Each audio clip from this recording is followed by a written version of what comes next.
Alright, let's get it. Backdoor searches.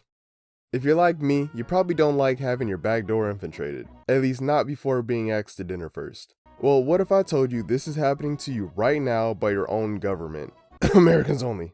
Well, this may not be surprising to you as most Americans already know they're under constant surveillance. We kinda just found peace with it. That's why we're all cool with our FBI agents. Mine's watching me make this video, yours watching you watch me in this video, you watching me as mine watches my video. Look, you get it.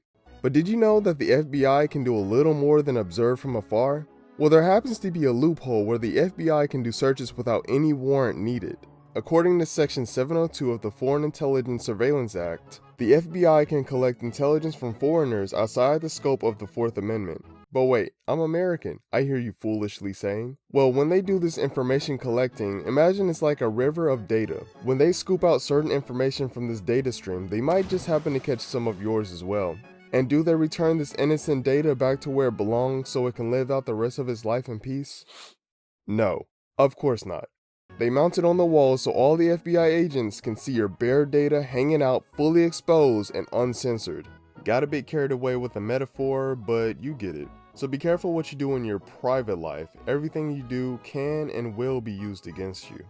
Special Agent Disney. There were many celebrities that happened to have an FBI file on them. Some still to this day.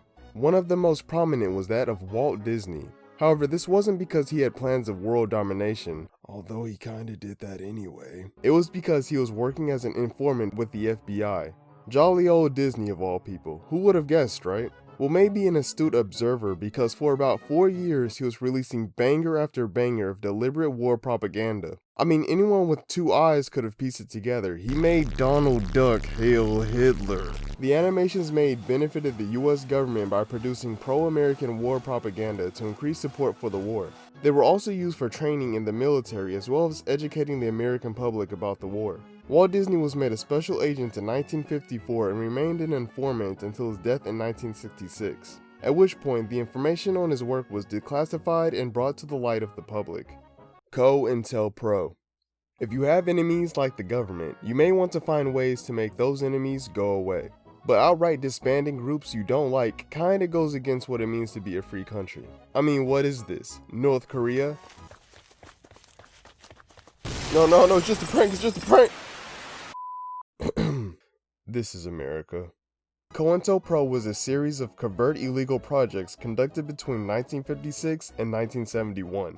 These projects were meant to infiltrate, discredit, and disrupt American political organizations that the FBI perceived as subversive. One of these projects was targeted at Martin Luther King Jr.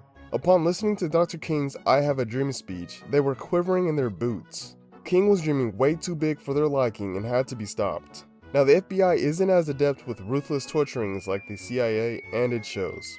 Their method of taking out King was to blackmail him into unaliving himself like some nasty internet commenter.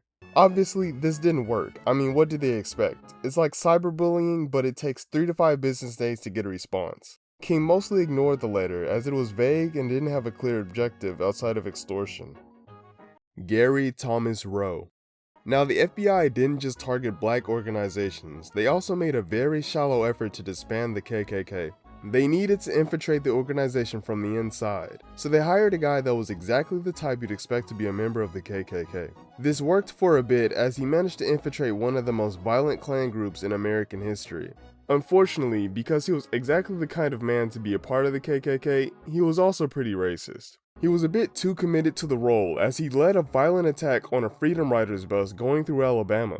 He talked with the police, which promised him a 15-minute head start before any arrest would be made. He was also a prime suspect in the 16th Street church bombings, which killed 4 innocent girls.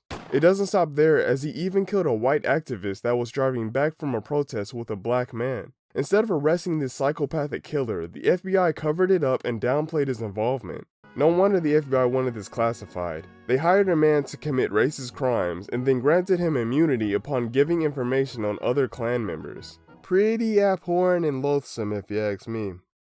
Palmer raids.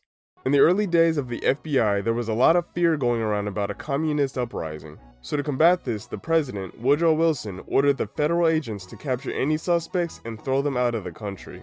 Now back then, the FBI wasn't what it is now, and they had a lot of unregulated power. Now class, what happens when a government has too much unregulated power? Yes, the dumbass in the back. Phantom tax? No,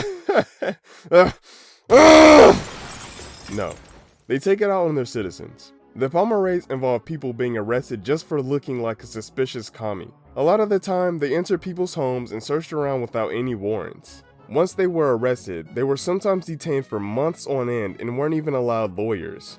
One individual named Gaspar Canone was arrested without being charged and wouldn't admit to being a communist. So the FBI forged his signature and had him deported anyway. These are just a few of the thousands of cases that went on throughout this time period. The only good that came from this is the formation of the ACLU, which protects individuals' rights and liberties granted by the US Constitution. Still, hard to forget the lives ruined by this ruthless organization. Anyway, that's the end of the video. Have a great day, stay cool, and peace out.